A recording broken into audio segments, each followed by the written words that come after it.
Hello and welcome to Simblified, the weekly podcast hosted by four Indian uncles. The surest sign of uncledom is the staunch paunch that makes it hard for us to see our toes. This leads to a unique situation characterized by the inability to accept defeat and indulge in severe navel gazing. And thus, we've soldiered on for 270 episodes. I am Tony, asking the question on behalf of the Indian uncle, can I still laugh at myself? Joining me to laugh at myself are my fellow Indian uncle panelists. Although he follows more US news than Indian news, he's still an Indian uncle because he's well in Bombay. Say hi, Chuck. Who, me? Yeah. No, I spend all my time reading Twitter threads these days, so I am navel gazing. And back fresh from the US, although... Yes, I'm back fresh from the US. Naren. Yeah. Hi. So, hi everyone, I'm Naren, and I'm at that age they call middle age, where the narrow waist and the broad mind interchange places. So I'm the archetypical Indian uncle. Yeah, so whatever Tony said about the pot belly is true in my case. It augurs very well for anti-aging science if, Naren, you are indeed middle age. Sorry, it's like unnecessary dig. But anyway. Yeah, and also joining us to complete our panel of four for the first time in a while. He would like to be an uncle in the gaming world, but unfortunately, he is currently still in Bombay. Say hi, Srikeit. Hi, guys. Hi, and this is quite sad. I mean, I think Tony and you and I have probably been the only people who became uncles while during our Simplified tenure. Course of Simplified, right? Yeah. In the course of, I mean, I was definitely not an uncle before I joined Simplified. Yeah. And what's the definition though? What's the definition though? I mean, as in, like, when does one become? I mean, I think it probably some sort of gazing. so yeah, I mean, for me, I've recently just been playing a city building game set in ancient Egypt. So I've been mostly Nile gazing. So that is my version of it. Yeah, Naren, you were saying. Yeah, about uncles, I had to share this. Okay, so I went to the US and I had to go to a place called Charlotte. And to get to Charlotte is mildly sidey town. So you don't have many international flights. So I took an international flight to Atlanta and then local flight to Charlotte. And as luck would have it, it took forever in the immigration line. And I missed my flight. So there was another lady on my flight who was also, in the same place. She was also traveling to Charlotte. So both of us, we missed our flight. I mean, flight had gone. So you were Charlotte. I was Charlotte. Yeah. Nice. So I am going. We both of us are walking towards the American Airlines terminal, whatever, trying to figure out how to, get another flight, that kind of thing. And I am about to call. Like, this lady is walking, so I just wanted to, sort of start a conversation, ask her if she's also going to Charlotte. What fit.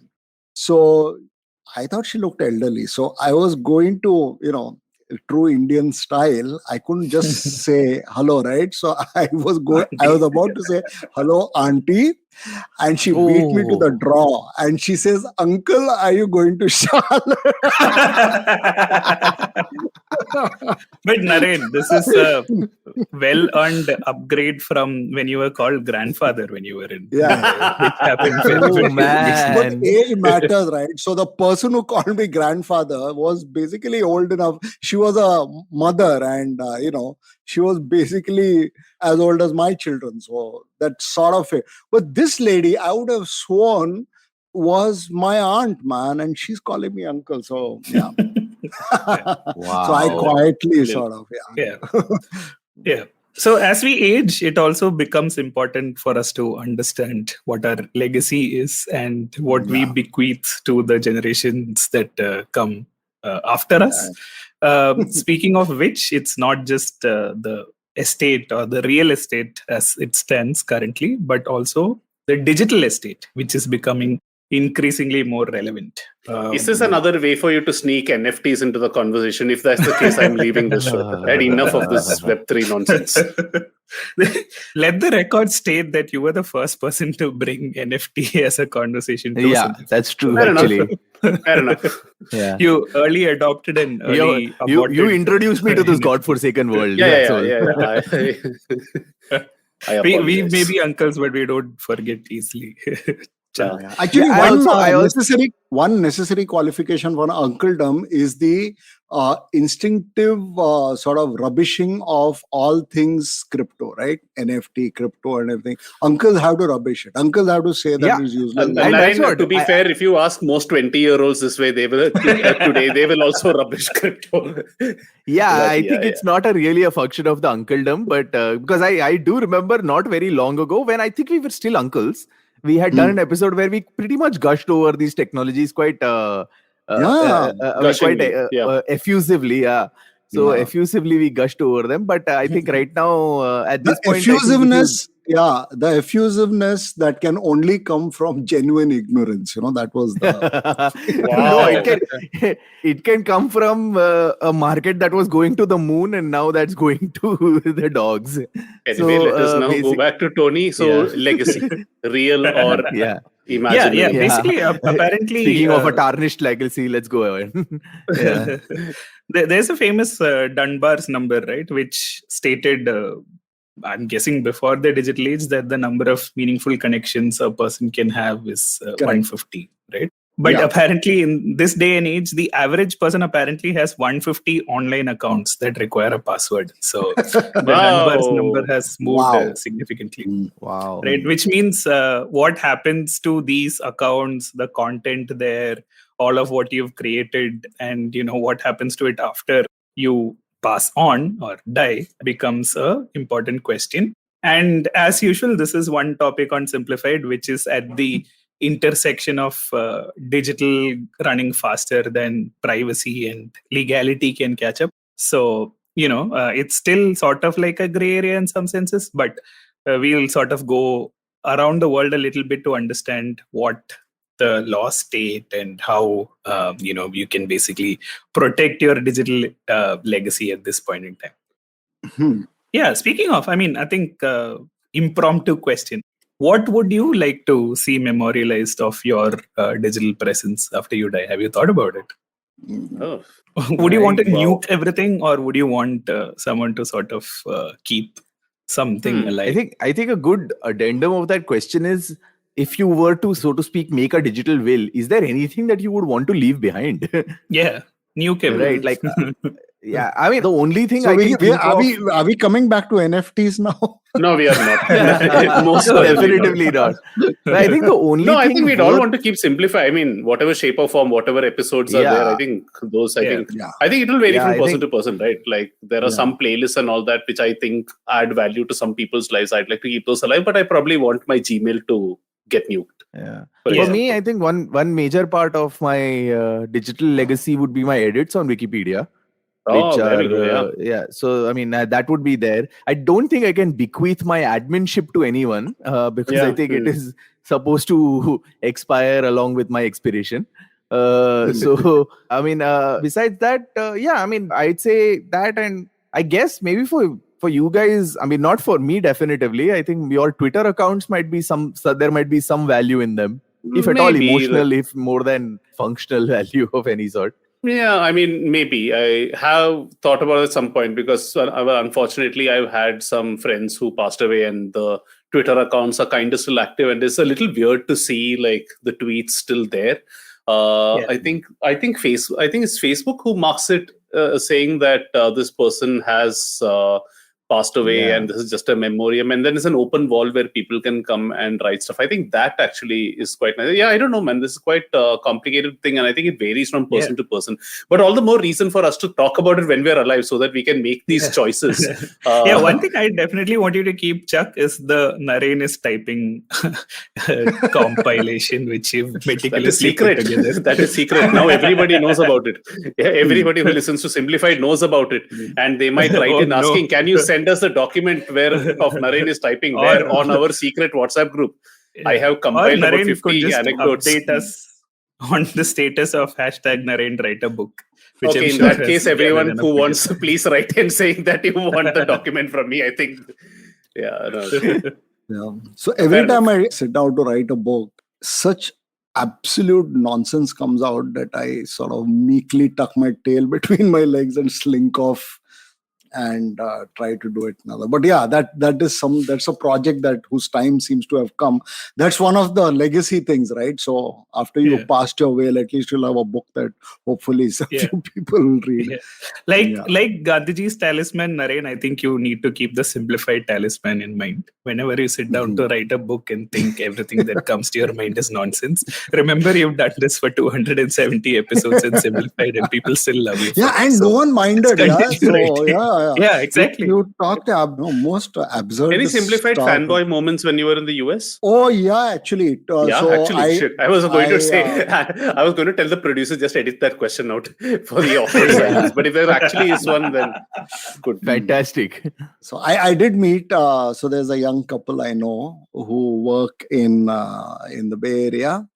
People in Bay Area. Who listened to Simplified, and they called us over for dinner, and we had a good time, and it was very humbling also because they are vastly my intellectual superiors. So I was feeling extremely inadequate when I was saying, "Oh wow, Simplify." I'm saying, "What?" Yeah, very good compliment to those two listeners, and sly backhanded dig at the rest of your three co-hosts. Sorry, I want to just add one thing, Tony. I mean, this whole concept of digital legacy, the first thing that really comes to mind is that, is it even... it actually brings into question that whole concept of legacy. I have been giving it some thought as such. Like, there's this common statement everyone throws around, to be remembered in the world after you're gone situation, right? And people do all kinds of stuff for that. I mean, one of the biggest things is like, to keep a part of yourself alive in the world after you're gone are your children, right? Yeah. Children and like the stuff that you leave behind. Yeah. People have park benches named after them and all kinds of stuff, right? Like that kind of thing. But it also then circles back to that whole question of whether you truly believe in some sort of afterlife or some ability to perceive life after your death, right? Because honestly, I mean, if you were to take the empirical evidence of it, like post your death, nothing matters, right? Like what does it matter whether, I mean, Mahatma Gandhi doesn't know he's on every note in India, or nor does like any of the other people, he's probably just as ignorant about his legacy as any other person who died in obscurity, right? Yeah. And that's the whole digital legacy. I mean, the digital legacy aspect also comes there. Like a lot of people, I know for a fact that one thing is digital legacy to one side, like there are people who are like, once I die, I wouldn't want to share all my logins with my spouse and with my significant or whoever else, my family members, because they will then discover what kind of shady stuff I've been doing online and stuff like that, right? And that also presumes it is like there will be people speaking for a friend. But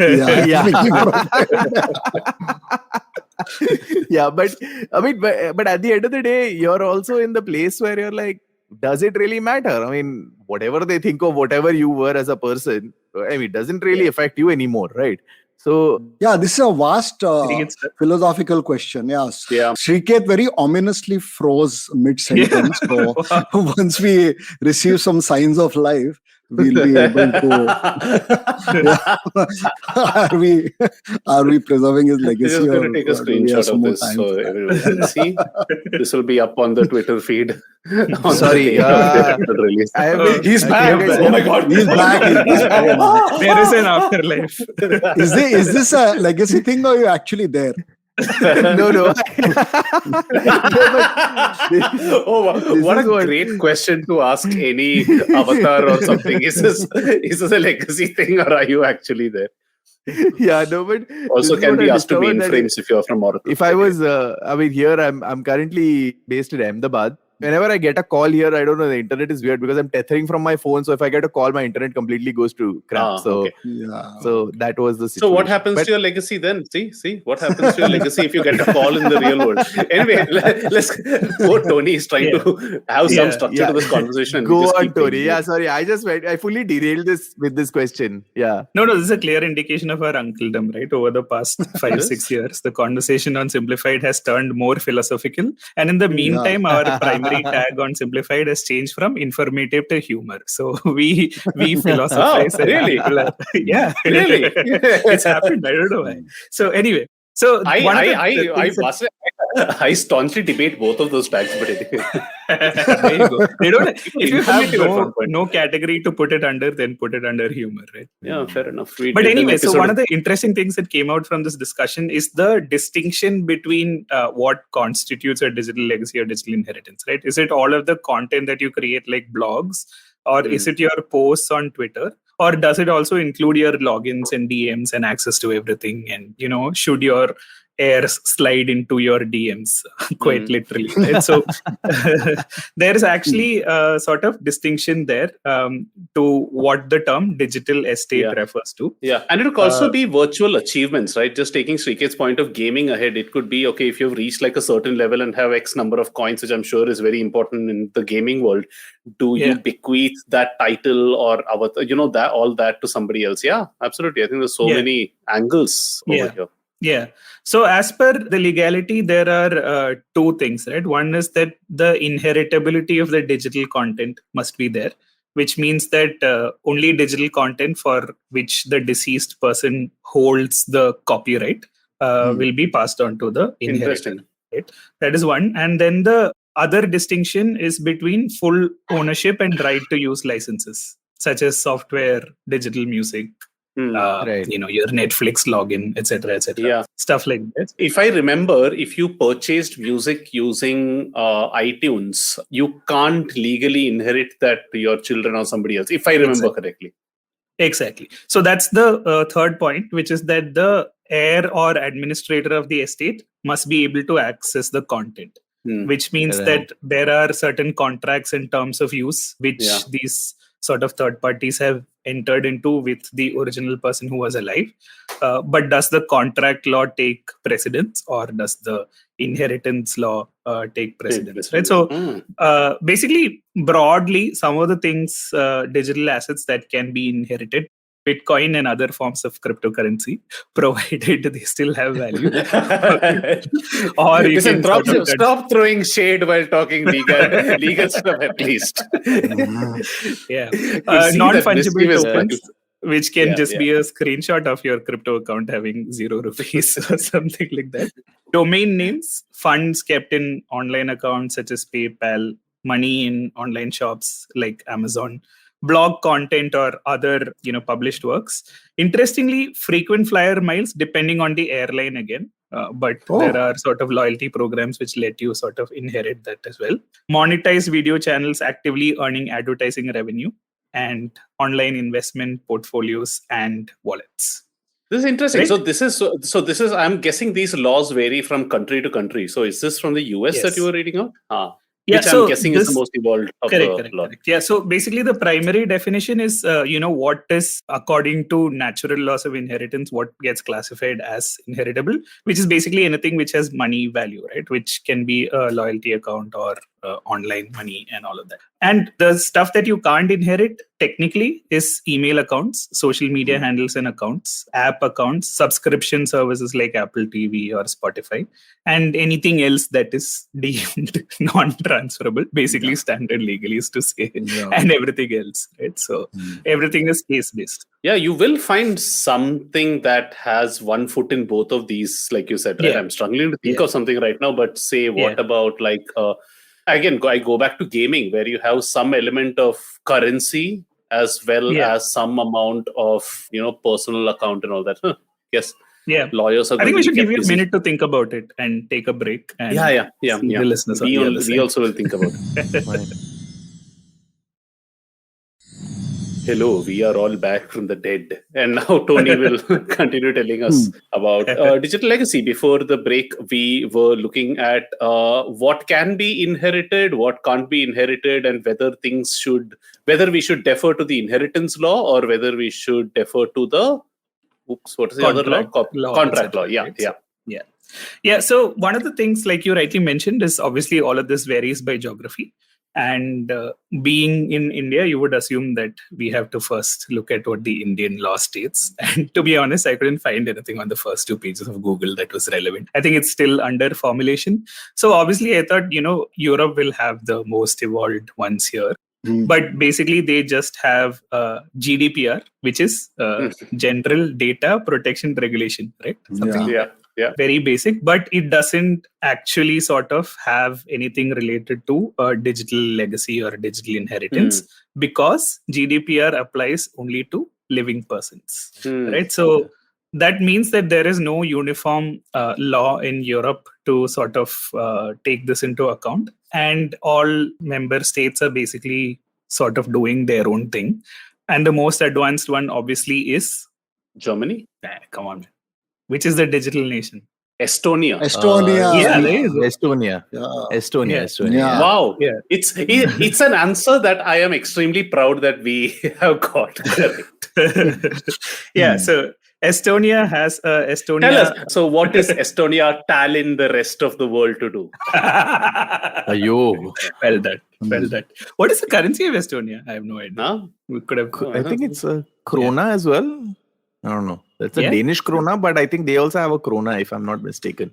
Cool, maybe. But anyway, the Estonian Law of Succession Act, that is what guides this thing. And by the way. Kroon. It's a kroon. Estonian kroon.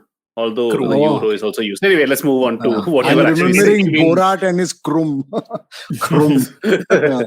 Estonia has been crooning about its digital supremacy for a while. So, basically, their law doesn't distinguish between, physical and digital. And everything that applies to physical assets also applies to digital assets, which means you can, everything gets transferred to a legal heir, which can be a single person or a multiple set of people. Right? That's so, interesting. there are no limitations in the transfer of ownerships and rights, basically. Right?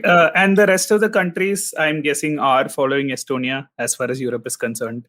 India doesn't have a law yet, which brings us back to the US, which is important because that's where all or most of the service providers are based anyway, right? And what GDPR did very differently was to say it doesn't matter what geography your service is offered in.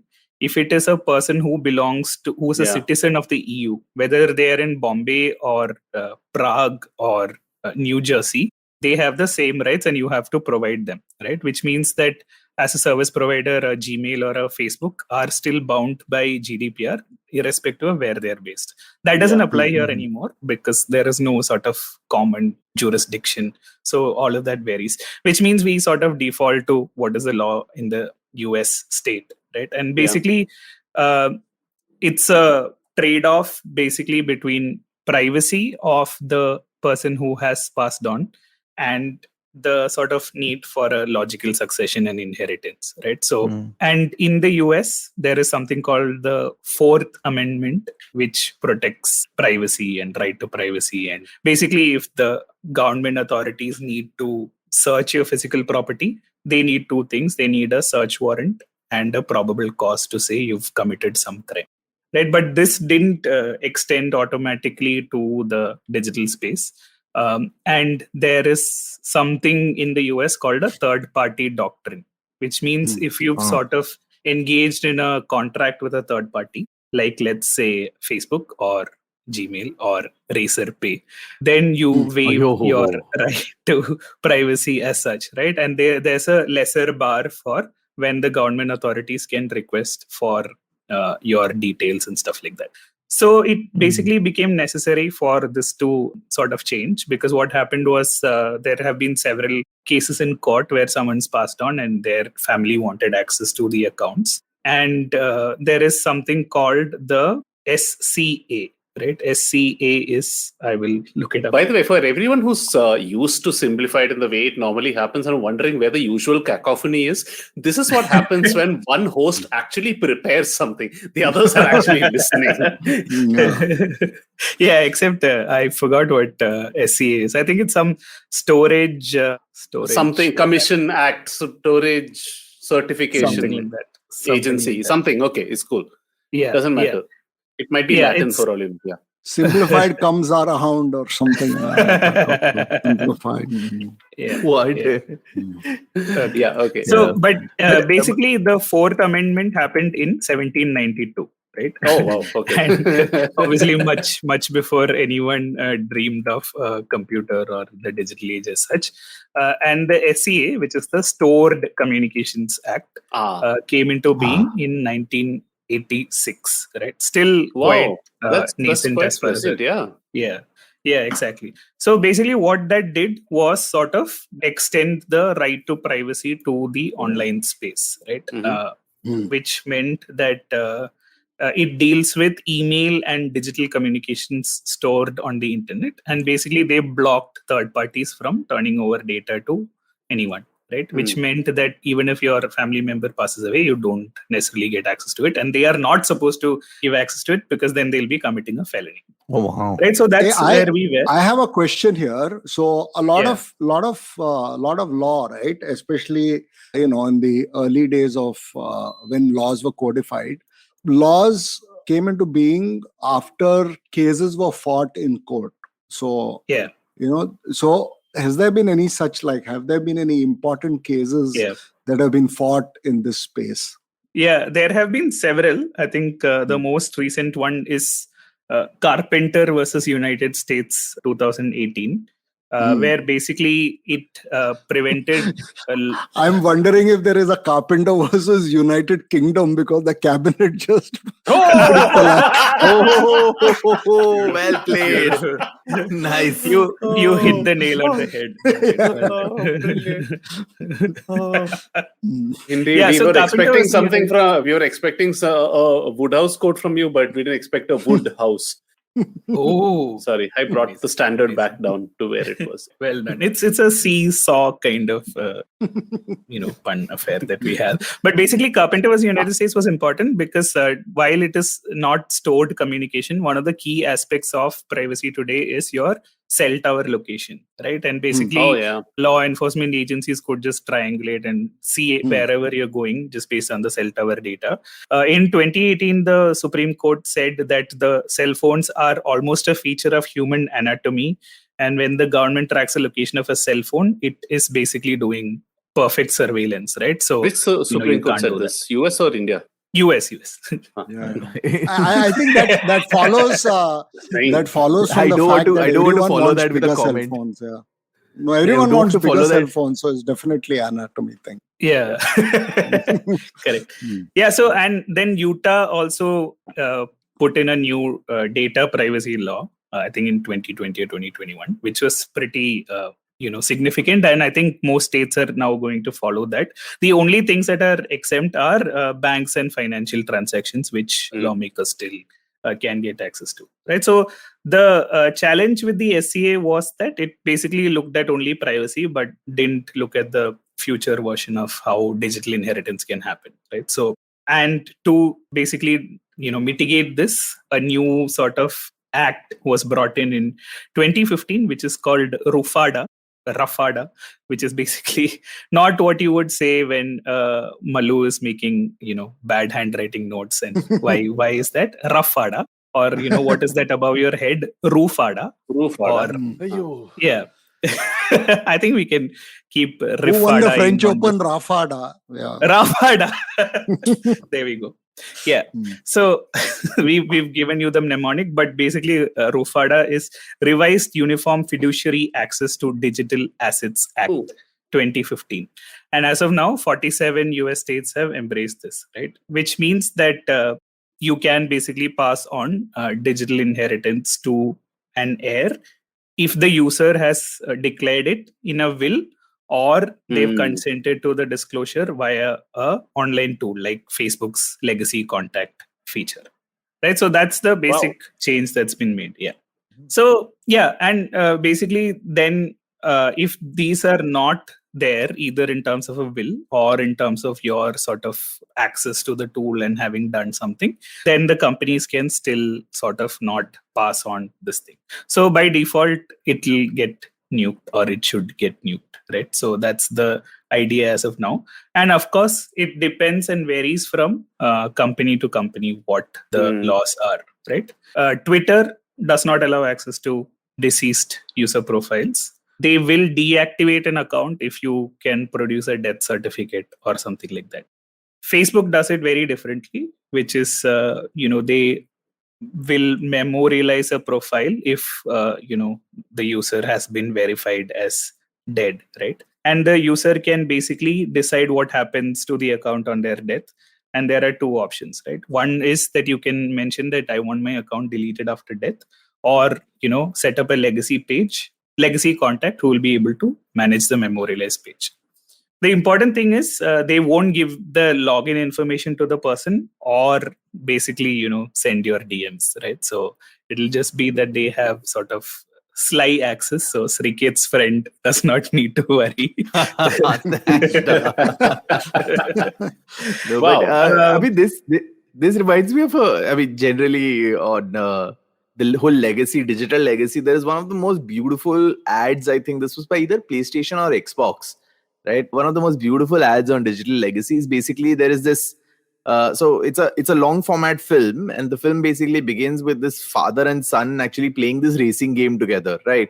And that racing game has a side by side split screen situation, so you can actually race with each other parallelly. And they're basically showing them racing together and like having a good time and all that. And fast forward to like a little bit later, this kid comes in wearing a suit and the mood is very somber, and it's made evident that his father has passed away, right? And so he comes in, and after a while he takes on the controller and starts playing the game, playing that game he used to play with his father often.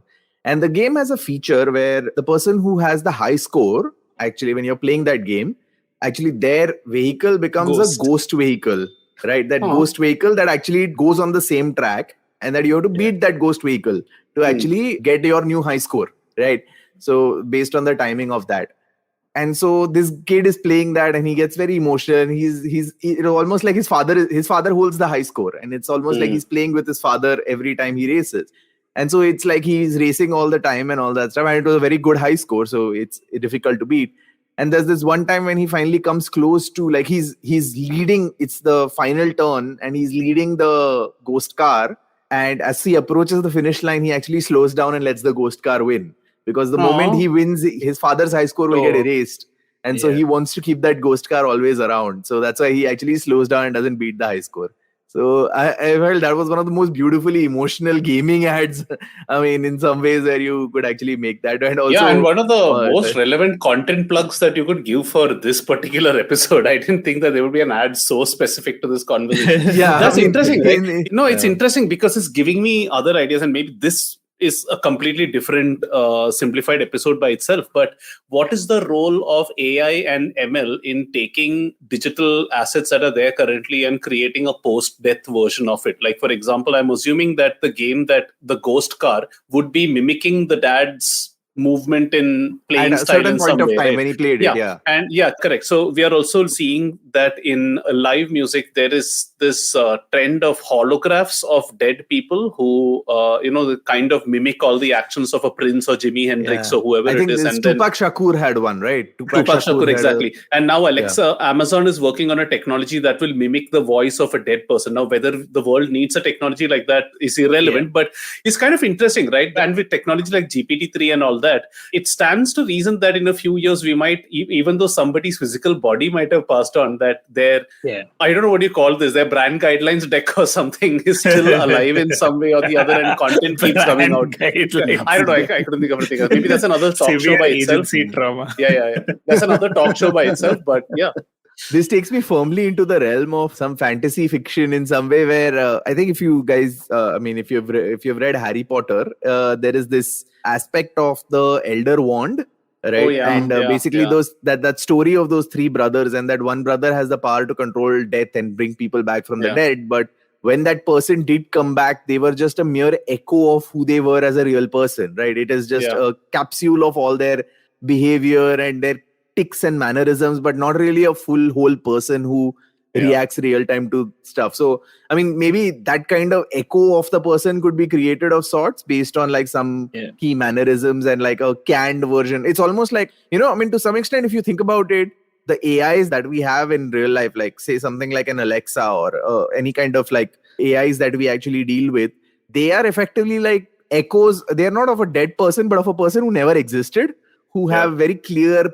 preordained responses and preordained set of like instructions that they follow and stuff like that, but nothing that they can kind of do with their own free will in some way. So but to some extent it doesn't matter, because people still form connections and affections with these. There are so many documented stories of elders in Japan who've fallen in love with their Akibo dogs, for example. So I mean, it's one entire murky area, but I think we have deviated. There's actually a very surprising and very nice Malayalam movie called Android Kunyappen, which I think is available on Prime. Basically, a guy brings a robot as a companion for his aging dad, and it's a pretty nice story. Yeah, very atypical of Malayalam, which reminds me, Chuck, we should do that episode on. But anyway, but coming back to this, right? So I think even Alexa right now lets you, if you basically train it and read for a few, minutes, then it can narrate any story in that voice. So if you want to hear stories in your grandmother's voice, it can do that, provided you provide it with the inputs to begin with, right? But again, also it all goes back to that you basically need to have the person's consent, right? And if I want my voice and likeness nuked after a point in time, then I need to have that. So legality and technology need to be able to enforce it. That's the sort of basic underlying principle here. Yeah. Also, another, I'm just remembering, for some reason, memorial ads have been done very beautifully. Some of the ads that I remember are, there's another one which was also a racetrack-based ad. If you guys know Ayrton Senna, the famous Brazilian driver who actually passed away during the crash. Yeah, it was the Imola Grand Prix. Yeah. The Imola Grand Prix is where he crashed out and he passed away. And he was actually revered in Japan quite deeply because of his connection with Honda. And so actually, I think on his some death anniversary, I don't remember 10th or 20th or something, I think they did this entire thing where he still holds the record for the fastest lap for the Japanese Grand Prix. And so basically what they did was at night, they did this fastest lap of Senna, where they actually installed lights by the entire sides of the racetrack with speakers everywhere. And the whole crowd, like the whole stadium was full at night. This is like a Grand Prix at night.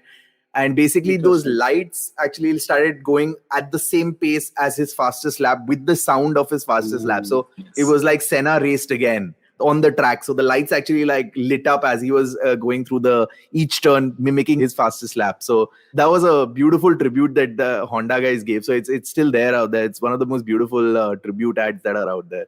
Nice. Lovely. I have sorry, Tony, please go ahead. No, just to sort of round up on what the various social media platforms enable you to do, right? So we discussed Twitter doesn't do anything. Facebook basically can memorialize. LinkedIn follows suit of Facebook, where you can remove. I see what you did there. Remove the profile or memorialize the profiles of deceased members. Apple, on the other hand, basically also allows you to pass on the data in the iCloud, and that can be downloaded for a period of 3 years. But you can't access any licensed media or in-app purchases or payment and password information, right? And Google also has something called an inactive account manager, where you can specify a trusted contact and they can basically download certain information based on what the person has suggested. So that's just to round up, what the different social media platforms do. But Chuck, you were saying something. Yeah, so I mean, I think it's just the last point that I want to make, which is I think a lot of this is going to get nuanced once the makers of these technologies start aging themselves and death becomes more of a reality for them. Let's face it, a lot of the guys who are making these decisions, they haven't really faced death in their, they obviously would have, especially over the last couple of years, but when it becomes a mortal sort of thing a few years down the line, I think that's when we'll start to see a lot more nuance around this. Laws in various countries, how laws apply to tech, how is this different from this? So I think I'll give it another 20 years or something, and I think we'll see a lot more of this happening. Yeah, well, and also, I also another, just to add on a point, was where I think the key reason why memorializing on digital has been a little bit not as organic to do is because there is no, people leave digital platforms randomly all the time, right? And so it's very difficult to actually say if someone's passed on versus someone's just quit. right? Someone just quit and just moved on and left it or whatever. And I Hmm. think as we get to a point of, and that's where I feel like, as the, if say the dream of the metaverse does ever get realized in some way or the other, there would be a lot more to memorialize, especially if you're like, if say a situation like the Ready Player One game comes around, where you have like, there is a certain compulsion of kind of log into your avatar or the metaverse or Yeah. any kind of digital image of yourself on a daily basis. That's when I think the memorializing aspect would become really strong, because then you have a distinctive way to know there is a certain person who did exist, had a Hmm. digital footprint, had a regular login schedule, and who has stopped doing that.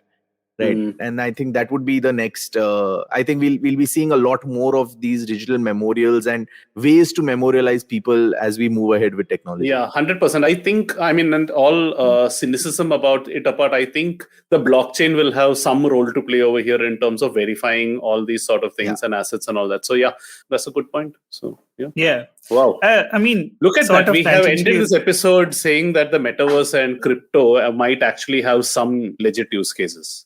Not bad. We Yeah. went from jaded No. to hopeful. That is a good journey to make. Yeah. Yeah, you think it has ended, but one thing I want to discuss is something tangentially related called the longevity escape velocity, which basically says it's a hypothetical situation in which your remaining life expectancy is extended longer than time is passing, right? Which means that science will progress so much that by the time you're about to die, your life expectancy will go on. And apparently, according to scientists, in 2018, the longevity escape velocity will be achieved in 10 to 12 years, which means there is a chance that... So does that mean everything that we spoke about was like... Yeah, till that happy point in time. Till that happy point, yeah. Basically, there are different ways to memorialize that are going on. Like Srikeit mentioned Ayrton Senna, but what if you aren't Ayrton Senna? You have social media profiles that allow you to do this. There's some other fun things like gravestone technology, which is attaching a digital screen to the place of your death and replaying moments from your life. Or also the much hated tombstones with QR codes, right? Which basically you can scan the QR ultimate, code. that's the ultimate. Yeah. And basically this is already happening, and basically people are saying that it's not always the things that you would expect that people would put in the QR code. We've got some video from a lady's funeral, the hymns that were sung, and an old gentleman in a pub simply singing 7 minutes of him singing I'm guessing some old song. So yeah, it depends on what you want to immortalize. And also something called live streams, which is basically whatever you want to highlight and create into a website. Right. One last interesting thing that I want to speak of is, how do you manage, your digital inheritance, right? There are several digital inheritance services, or you can just include it in your will, which I don't know, like when we'll make a will, etc. We just think that we've already achieved. I mean, given we already started the episode by introducing all of us as uncles, I think we should start thinking about it. Yeah. Correct. But there are certain digital inheritance services, right? Where basically what you'll do is you catalog the assets and passwords, designate some beneficiaries, and then the service determines if you've died, right? Which is basically something called a heartbeat protocol. They keep sending you emails periodically, right? And if you don't respond to it for X amount of time, they start calling you on the phone. And if you don't respond to that for a period of time, then basically, you are presumed dead, and they'll contact your legacy inheritors. And then they have to sort of provide a proof of death and take it all on. So yeah, basically an aggressive spam filter and a Truecaller filter can actually proclaim you dead. Yeah, I mean, it makes me feel that, there are actual people at Facebook and Alphabet whose job this is to sit and verify whether users are dead. Yeah, especially in Google's case, they're saying that we'll deal with it on a case-by-case basis, which is like next level. Yeah, that's going to be... Yeah, I know.